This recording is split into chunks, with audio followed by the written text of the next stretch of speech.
listening to Our Stories, the Australian Army on Operations podcast.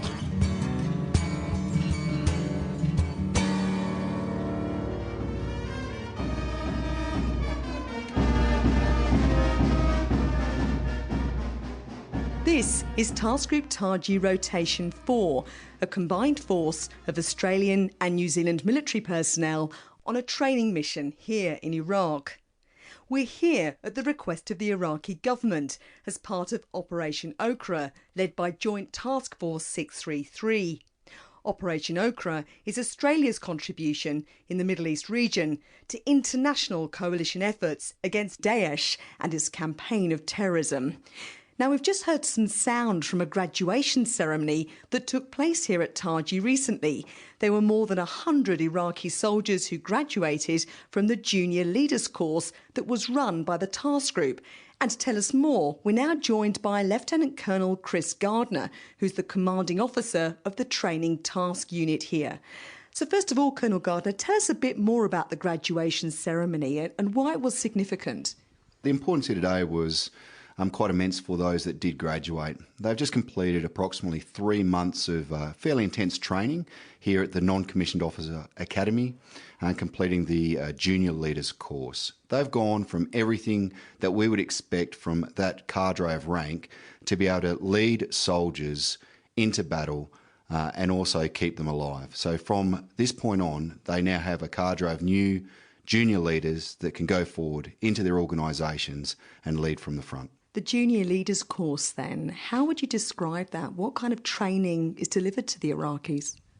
Look, it encompasses everything from their basic individual training through to advanced individual training, and then encompasses the next step, which is how to manoeuvre the small teams through differing terrains, including the more open terrain that you see outside of the cities, and also the urban terrain, which is that city environment in itself. And then to culminate, what they do is learn how to bring in other assets and supporting elements to form a combined arms team, and how to effectively use those other assets within those environments that I just described to achieve the best effect against the enemy. And how is the training delivered? Because previously in the series we've been out on the range and we've seen some of the training in action. How is it actually delivered to the Iraqis? Yeah, so that's predominantly our job that we've got here, and we use differing delivery methods so that we can try and harness those differing learning abilities of our Iraqi trainees. Those being, we try to hit off on the theory of it, and then we try to get into the practical. That being the hands-on, if we're doing different weapon systems, and or the practical of moving through those different environments that I described before, being either the open terrain or the urban environment, and testing their abilities to deliver orders, plan and then execute with their teams as they move through. So the delivery of the training really does encompass both the theory and the practical to try and harness and ensure that all the lessons we're attempting to instruct are actually assimilated and therefore taught. And what difference is the training making that you're offering them? Look, I'd like to think it's going to make a big difference. Like I said, we're really trying to harness in on that non-commissioned officer, and it's a key rank, which is the leader of the small teams, to make sure they understand how to keep the Jundi, being the private soldier equivalent of the Iraqi army, together as a cohesive unit, which is well informed. They clearly understand what they need to do and then get on and do it by either leading from the front or by example, but through those differing environments, like I said. So realistically, the difference I expect to make is that the more NCOs that we get trained, the greater that cadre of NCOs gets out through the Iraqi army, and hopefully we start to spread that expertise across and keep the Jundi and the rest of the teams as a cohesive a unit as possible, but also keep them alive. In terms then perhaps of the mood that we saw at the graduation ceremony, it was very upbeat, it was very celebratory. What was your experience of being at the graduation? No, I share the jubilation that was in the room at the time. I think you certainly grabbed the atmosphere correctly there. They were really proud of what they'd achieved, and they should be too. I mean, it was, like I said, approximately 3 months of hard. It was intensive training. There was differing weather. They experienced extreme heat through to the rain and the cold, but they never lost focus of their training. So they can rightfully be proud of what they've achieved, and the graduation day, really marks that conclusion of training for them. It was a good achievement, and they should be proud. And also there were a number of members of the task group there as well from your training task unit. What do you think the mood was among the trainers who'd actually been involved in training the graduates? Yeah, look, I agree. The trainers were behind watching the jubilation, and there was big smiles across all. I mean, when you complete a course like that as a trainer and you see the pride in the trainees, you know, it really does lift your spirits. It makes you feel that you're contributing and that the job that you're doing is worthwhile.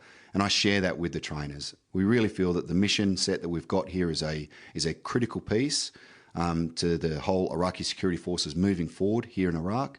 So at the end of the day, the pride that both the trainers and the trainees have on days like today is understandable.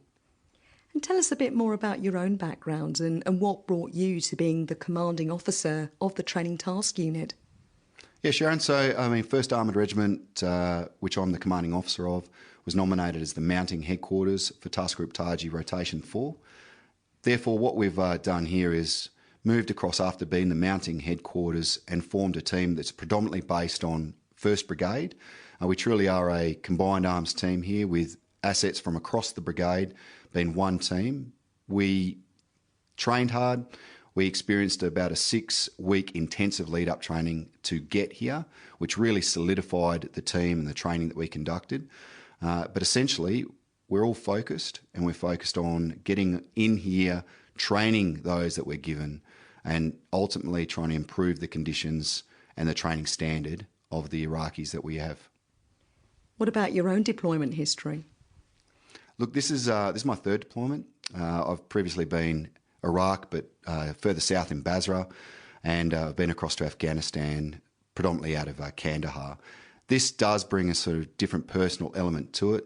As a commanding officer, there's a level of personal pride, that being that 1st Armoured Regiment hasn't mounted a headquarters in its history as a regiment, and to be able to be a part of that history over here certainly is a key moment and one that I'm cherishing. Importantly as well, this is a training mission. It's part of a building partner capacity mission. How does that then differ perhaps from some of the previous deployments that you've had? Look, this is the first time that I've had in a build partner capacity mission, and it's also the first deployment that I've had as a formed group of Australians, and in this case with New Zealanders as well. My previous deployments were at the high divisional level headquarter as a staff officer. To be able to be a part of the training, in this case, as the Build Partner Capacity Mission is, truly is another unique experience, and it's been almost like a gift to be able to be here. And what are your interactions like when you work directly with the Iraqis? Always pleasurable, to be honest. They're a very humorous and welcoming culture. I thoroughly enjoy the interactions at every level, be it from the Jundi through to their leaders that come through. I just get this sense that every time we communicate, we learn a little bit more about each other. And there are some really great similarities between our cultures. Everyone knows the work that needs to be done. Everyone puts in that hard work to achieve it. But at the end of the day, we also recognise that being able to sit back, if we see an error and we fix it, we can have a little joke about it later. I think that humility and humour is a key part of the enjoyment that we get as trainers over here. In terms then also of your own family backgrounds, how are you dealing with the fact you're away from your family for a long time, being deployed here in Iraq? Look, it's always difficult to be apart from your family. I'm blessed to have a wife and 3 gorgeous daughters. These jobs are made easier knowing that they're so supportive in the work that we do. My daughters are just gorgeous in terms of the way they communicate, and on those times where you do get to either have a Skype or a FaceTime with them, they're always smiling, always laughing, and it's always cheerful. I'm so proud of them for what they do. I truly believe that I'm over here doing my piece, and it really has been sort of like my decision to continue with this line of work and be here because I enjoy it. And that time apart is hard for everyone, and I do genuinely believe that families often have the harder job. They're the ones that pick up the slack when you're not home, really keep the unit together.